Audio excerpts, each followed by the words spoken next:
Balitang-balita po ang magiging showdown sa pagitan ng dalawang malalaking political clans hindi lamang sa City Hall ng Davao.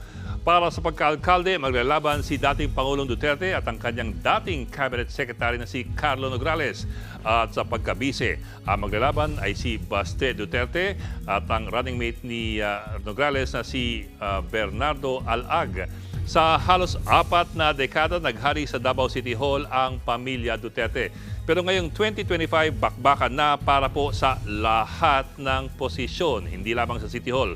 Ginagapang ng mga Duterte ang iba mga posisyon sa Davao City habang pilit silang pinapatalsik ng kanilang mga karibal mula sa City Hall. Halimbawa na lamang ang mga congressional district ng Davao City.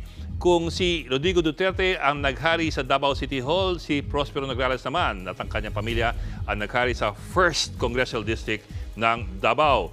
Mula po noong 1989, halos consistent ang panalo ng pamilya Nograles sa 1st Congressional District.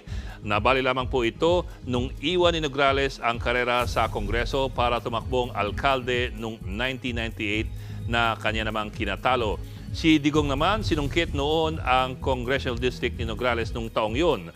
Pero matapos noon, pabalik-balik lamang si Nograles sa Kongreso hanggang sa paltan siya ng kanyang anak na si Carlo Nograles.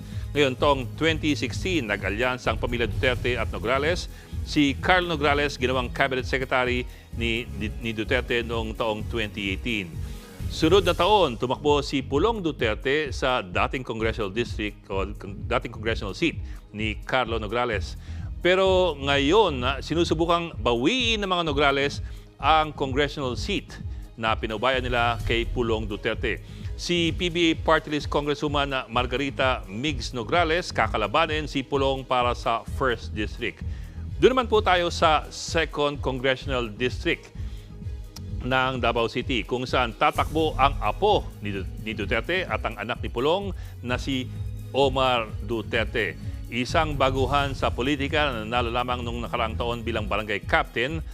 Susubukan po ni Omar Duterte na kalabanin si Javi Garcia Campos. Ang problema, ang 2nd District, hawak na ng pamilya Garcia noon pang dekada 90. Mula kay Manuel Garcia noong 1992 hanggang kay Vincent Garcia ngayong 2025. Ito pa ang komplikasyon. Ang mga Garcia at Nograles mukha pong may alyansa at meron pang koneksyon sa administrasyon sa Malacanang.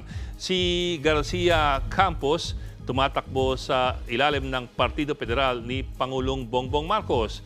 At nang maghain si Garcia Campos ng kanyang COC sa COMELEC sa Davao City kahapon, sino po ang kanyang kasama? Walang iba kundi si Carlo Nograles na kalaban ni dating Pangulong Duterte sa pagkaalkalde ng Davao City. Mga kapatid, Ed Lingaw po, maging maalam at may pakialam sa mga napapanahong balita sa ating bansa. Para sa mas malalimang pagtalakay at paghimay sa mga issue at headlines, tumutok lamang at pag-subscribe sa social media pages ng News 5.